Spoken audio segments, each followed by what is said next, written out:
Good evening, everyone. We are cutting into regular programming tonight with breaking news. Jimmy Carter, the 39th president of the United States, has died at the age of 100. Carter entered hospice care in February of 2023, nearly 2 years ago. We're told he died today in his home in the small town of Plains, Georgia. His wife, former First Lady Rosalind Carter, died in November of last year. Right now, a look back on the life of the peanut farmer turned Georgia governor, one-term president, and Nobel Peace Prize winner. It's a life that had so much accomplishment and so much service, a life lived on principles of fairness and decency, and likely those principles alone are what made Jimmy Carter the 39th president. But to know the man, you need to know the boy. James Earl Carter Jr. was born October 1st, 1924 in the southwest Georgia town of Plains. The principles that would shape him were formed here. My father was a dedicated, hardworking, down-to-earth farmer, and he was a strict racial segregationist. My mother, on the other hand, believed just the opposite. She was a registered nurse, and she treated black and white people exactly the same. This was a kind of torment or division in my life. All my neighbors, all my playmates, all my intimate companions were African-American kids. The experience showed him life as it was in Deep South Jim Crow America.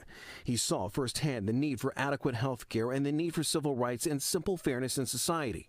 They are principles that would follow him through the Navy, through his marriage to his wife Rosalind, back home to Plains, where he continued the family business of peanut farming, and to his first venture into politics in the 60s.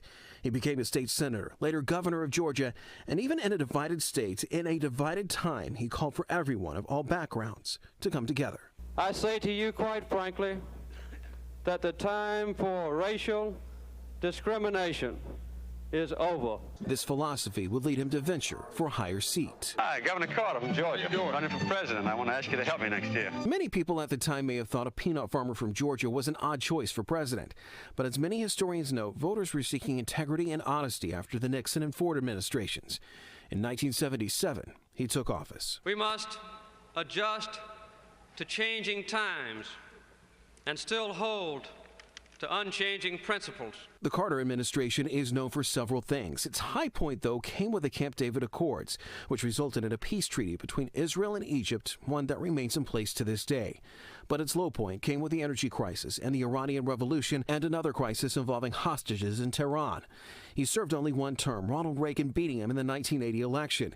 Even after he got out of the White House, though, the public service never really ended. He started the Carter Center with a focus on health care, free and fair elections worldwide, and ending human suffering. The organization credited with eradicating illness across the world and bringing peace to places that had been war-torn for ages. But back home, he started volunteering with a then little-known organization, Habitat for Humanity. All of his work throughout the decades resulted in him receiving the Nobel Peace Prize. Ladies and gentlemen, war may sometimes be a necessary evil, but no matter how necessary, it is always evil. All the while, even with all this work, he made his home in Plains, Georgia, a place that came to honor and love him as one of their own. A man who could be seen about town on any given day with a warm smile and a kind heart. And on an occasional Sunday, bringing a lesson to the masses at a church there. A number of health setbacks in recent years led to a departure from public life. In February 2023, Carter entered hospice. His wife, Rosalind, died in November 2023. His is a life that was accomplished, a man from humble beginnings who stayed humble throughout his life, even at the highest office in the land.